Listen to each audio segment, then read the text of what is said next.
Goosebumps Monster Blood, Chapter 6.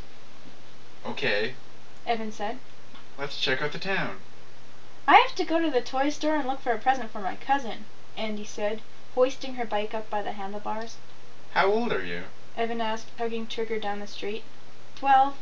Me too. He said. Can I try your bike? She shook her head as she climbed onto the narrow seat. No, but I'll let you run alongside, she laughed. You're right, he said sarcastically, hurrying to keep up as she began to pedal.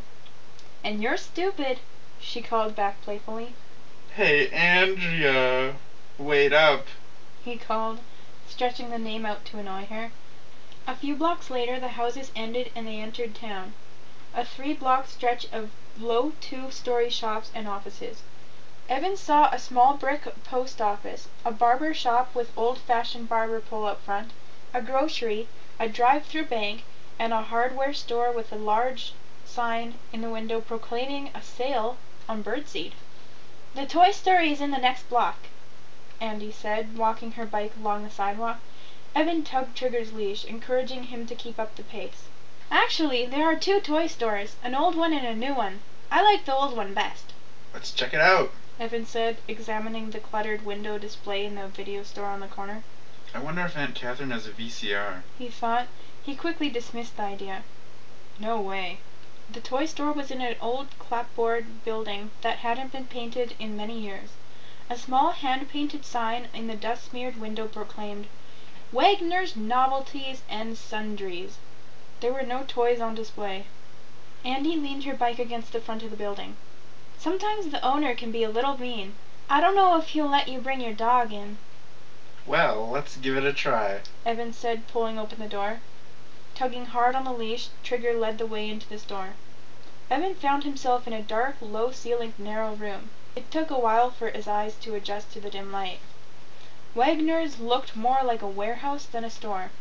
There were floor-to-ceiling shelves against both walls, jammed with boxes of toys, and a long display counter that ran through the center of the store, leaving narrow aisles that even someone as skinny as Evan had to squeeze through. At the front of the store, slumped on a tall stool behind an old-fashioned wooden cash register, sat a grumpy-looking man with a single tuft of white hair in the center of a red bald head.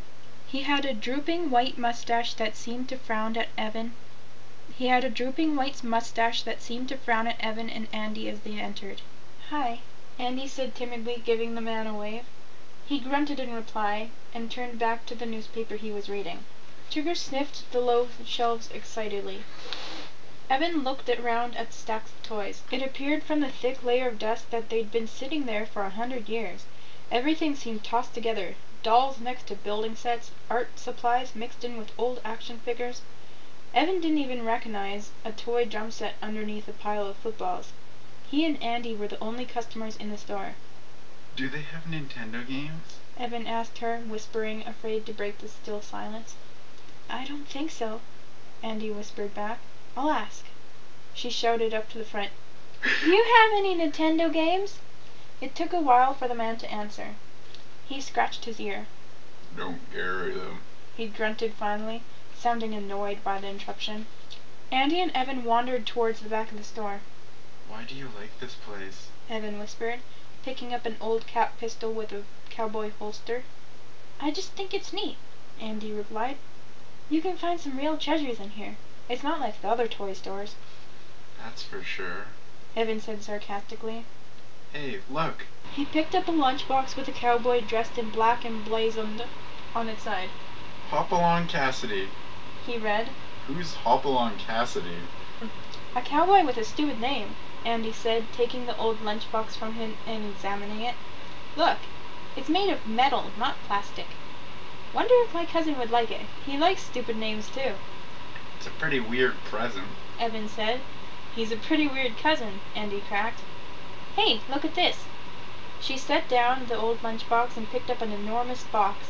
It's a magic set. Astound your friends. Perform 100 amazing tricks, she read. That's a lot of amazing tricks, Evan said. He wandered farther back into the dimly lit store, Trigger leading the way, sniffing furiously. Hey! To Evan's surprise, A narrow doorway led into a small back room. This room, Evan saw, was even darker and dustier. Stepping inside, he saw worn-looking stuffed animals tossed into cartons, games in faded, yellow boxes, baseball gloves with the leather worn thin and cracked. Who would want this junk? He thought. He was about to leave when something caught his eye. It was a blue can, about the size of a can of soup. He picked it up, surprised by how heavy it was. Bringing it close to his face, he examined it in the dim light. He read the faded label. Monster Blood. Below that, in smaller type, it read, Surprise Miracle Substance. Hey, this looks cool, he thought, turning the can around in his hand. He suddenly remembered the $10 his mother had stuffed in his shirt pocket. He turned to see the store owner standing in the doorway, his dark eyes wide with anger. What are you doing back here? He bellowed. Chapter 7. Trigger yipped loudly, startled by the man's booming voice. Evan gripped the leash, pulling Trigger close. How much is this? He asked, holding up the can of Monster Blood. Not for sale, the owner said, lowering his voice, his mustache seeming to frown unpleasantly with the rest of his face. Huh? It was on the shelf here. Evan said, pointing. It's too old, the man insisted. Probably no good anymore. Well, I'll take it anyway, Evan said. Can I have it for less since it's so old? What is it? Andy asked, appearing in the doorway. I don't know, Evan told her. It looks cool. It's called Monster Blood. It's not for sale, the man insisted. Andy pushed past him and took the can from Evan's hand. Ooh, I want one too, she said, turning the can over in her hand. There's only one, Evan told her. You sure? She began searching the shelves. It's no good, I'm telling you, the owner insisted, sounding exasperated. I need one too, Andy said to Evan. Sorry, Evan replied, taking the can back. I saw it first. I'll buy it from you, Andy said. Why don't you two share it? the owner suggested. You mean you'll sell it to us? Evan asked eagerly. The man shrugged and scratched his ear. How much? Evan asked. You sure you don't have another one? Andy demanded, going back to the shelf, pushing a pile of stuffed pandas out of her way. Or maybe two? I could keep one and give one to my cousin. $2, I guess, the man told Evan. But I'm telling you, it's no good. It's too old. I don't care, Evan said, reaching in his shirt pocket for the $10 bill. Well, don't bring it back to me complaining, the man said grumpily, and headed towards the cash register at the front of the store. A few minutes later, Evan walked out into the bright daylight carrying the blue can. Trigger panted excitedly, wagging his stubby tail, pleased to be out of the dark, dusty store. Andy followed them out, an unhappy expression on her face. You didn't buy the lunchbox? Evan asked. Don't change the subject, she snapped. I'll pay you $5 for it. She reached for the can of Monster Blood. No way. Evan replied. He laughed. You really like to get your way, don't you? I'm an only child, she said. What can I tell you? I'm spoiled. Me too, Evan said. I have an idea, Andy said, pulling her bike off the storefront wall. Let's share it. Share it? Evan said, shaking his head. For sure. I'll share it the way you shared your bike. You want to ride the bike home? Here. She shoved it at him. No way, he said, pushing it back towards her. I wouldn't ride your stupid bike now. It's a girl's bike anyway. It is not, she insisted. How is it a girl's bike? Evan ignored the question and, pulling at the Trigger's leash to keep the old dog moving, started walking back towards his aunt's. How is it a girl's bike? Andy repeated, walking the bike beside him. Tell you what, Evan said. Let's go back to my aunt's house and open up the can. I'll let you mess with it for a little while. Gee, swell, Andy said sarcastically. You're a great guy, Evan. I know, he said, grinning. Kathryn was seated in the big armchair in the living room when Evan and Andy arrived. Who is she talking to? He wondered, hearing her voice. She seemed to be arguing excitedly with somebody. Leading Andy into the room, Evan saw that it was just Sarah Beth, the black cat. As Evan entered, the cat turned and haughtily walked out of the room. Kathryn stared at Evan and Andy, a look of surprise on her face. This is Andy, Evan said, gesturing to his new friend. What have you got there? Kathryn asked, ignoring Andy and reaching a large hand out for the blue can of Monster Blood. Evan reluctantly handed it to her. Frowning, she rolled it around in her hand, stopping to read the label, moving her lips as she read. She held the can for the longest time, seeming to study it carefully. Then she handed it back to Evan. As Evan took it back and started to his room with Andy, he heard Kathryn say something to him in a low whisper. He couldn't quite hear what she said. It sounded like, "Be careful," but he wasn't sure. He turned to see Sarah Beth staring at him from the doorway, her yellow eyes glowing in the dim light. My aunt is completely deaf, Evan explained to Andy as they climbed the stairs. "Does that mean you can play your stereo as loud as you want?" Andy asked. I don't think Aunt Kathryn has a stereo, Evan said. "That's too bad," Andy said, walking around Evan's room, pulling back the window curtains and looking down at Trigger, huddled unhappily in his pen. "Is she really your great aunt?" Andy asked. "She doesn't look very old." It's the black hair. Evan replied, setting the can of Monster Blood on the desk in the center of the room. It makes her look young. "Hey, look at all these old books of magic stuff," Andy exclaimed. "I wonder why your aunt has all these." She pulled one of the heavy old volumes from the shelf and blew away a layer of dust from the top. "Maybe your aunt plans to come up here and cast a spell on you while you're sleeping, and turn you into a newt." Maybe. Evan replied, grinning. What is a newt anyway? Andy shrugged. "Some kind of lizard, I think." She flipped through the yellowed pages of the old book. "I thought you said there was nothing to do here," she told Evan. "You could read all these cool books." Thrills and chills, Evan said sarcastically.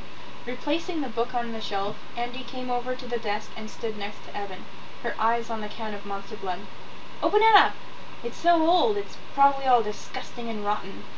I hope so. Evan said. He picked up the can and studied it. No instructions. "Just pull the top off," she said impatiently. He tugged at it. It wouldn't budge. "Maybe you need a can opener or something," she said. Very helpful. He muttered, studying the label again. Look at this. No instructions, no ingredients, nothing.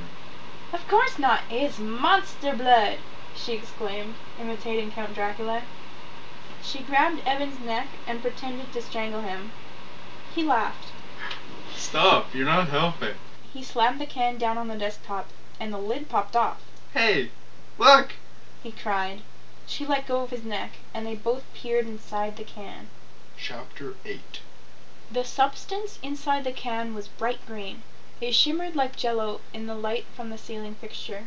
"Touch it," Andy said, but before Evan had a chance, she reached a finger in and poked it. "It's cold," she said. "Touch it, it's really cold." Evan poked it with his finger. It was cold, thicker than jello, heavier. He pushed his finger beneath the surface. When he pulled his finger out, it made a loud sucking noise. "Gross," Andy said. Evan shrugged. I've seen worse. "I'll bet it glows in the dark," Andy said, hurrying over to the light switch by the door. "It looks like the green that glows in the dark." She turned off the ceiling light, but late afternoon sunlight still poured in through the window curtains. "Try the closet," she insisted excitedly. Evan carried the can to the closet. Andy followed and closed the door. "Yuck! Mothballs!" she cried. "I can't breathe!" The Monster Blood definitely glowed in the dark. A circular ray of green light seemed to shine from the can. "Wow, that's way cool," Andy said, holding her nose to keep out the pungent aroma of mothballs. I've seen other stuff that did this. Evan said, more than a little disappointed. It was called alien stuff or yucky glop or something like that. "Well, if you don't want it, I'll take it," Andy replied. I didn't say I didn't want it. Evan said quickly. "Let's get out of here," Andy begged. Evan pushed open the door and they rushed out of the closet, slamming the door shut behind them. Both of them sucked in fresh air for a few seconds. I hate that smell. Evan declared. He looked around to see that Andy had taken a handful of Monster Blood from the can. She squeezed it in her palm. "It feels even colder outside the can," she said, grinning at him. "Look! When you squeeze it flat, it pops right back." Yeah, it probably bounces too. Evan said, unimpressed. Try bouncing it against the floor. All those things bounce like rubber. Andy rolled the glob of Monster Blood into a ball and dropped it on the floor. It bounced back up into her hand. She bounced it a little harder. This time it rebounded against the wall and went flying out the bedroom door. "It bounces really well," she said, chasing it out into the hall. "Let's see if it stretches." She grabbed it with both hands and pulled, stretching it into a long string. "Yep, it stretches too," Big deal. Evan said. The stuff that I had before bounced and stretched really well too. I thought this stuff was going to be different. "It stays cold, even after it's been in your hand," Andy said, returning to the room. Evan glanced at the wall and noticed a dark, round stain in the floorboard. Uh-oh, look Andy, that stuff stains. "Let's take it outside and toss it around," she suggested. Okay. He agreed. We'll go out back. That way Trigger won't be so lonely. Evan held out the can, and Andy replaced the ball of monster blood. Then they headed downstairs and out to the backyard, where they were greeted by Trigger, who acted as if they'd been away for at least 20 years. The dog finally calmed down, and sat down in the shade of a tree, panting noisily. Good boy. Evan said softly. Take it easy, old fella. Andy reached into the can and pulled out a green glob. Then Evan did the same. They rolled the stuff in their hands until they had 2 ball-shaped globs. Then they began to play catch with them. "It's amazing how these things don't lose their shape," Andy said, tossing a green ball high in the air. Evan shielded his eyes from the late afternoon sun and caught the ball with one hand. All this stuff is the same, he said. It isn't so special. "Well, I think it's cool," Andy said defensively. Evan's next toss was too high. The green ball of gunk sailed way over Andy's outstretched hands. "Whoa!" Andy cried. Sorry. Evan called. They both stared as the ball bounced once, twice, then landed right in front of Trigger. Startled, the dog jumped to his feet and lowered his nose to sniff it. No, boy. Evan called. Leave it alone. Leave it alone, boy. As disobedient as ever, Trigger lowered his head and licked the glowing green ball. No, boy. Drop. Drop. Evan called, alarmed. He and Andy both lunged towards the dog, but they were too slow. Trigger picked up the ball of monster blood in his teeth and began chewing it. No, Trigger. Evan shouted. Don't swallow it. Don't swallow. Trigger swallowed it. "Oh no!" Andy cried, balling her hands into fists at her side. "Now there isn't enough left for us to share." But that wasn't what was troubling Evan. He bent down and pried apart the dog's jaws. The green blob was gone. Swallowed. Stupid dog, Evan said softly, releasing the dog's mouth. He shook his head as troubling thoughts poured into his mind. What if the stuff makes Trigger sick? Evan wondered. What if the stuff is poison?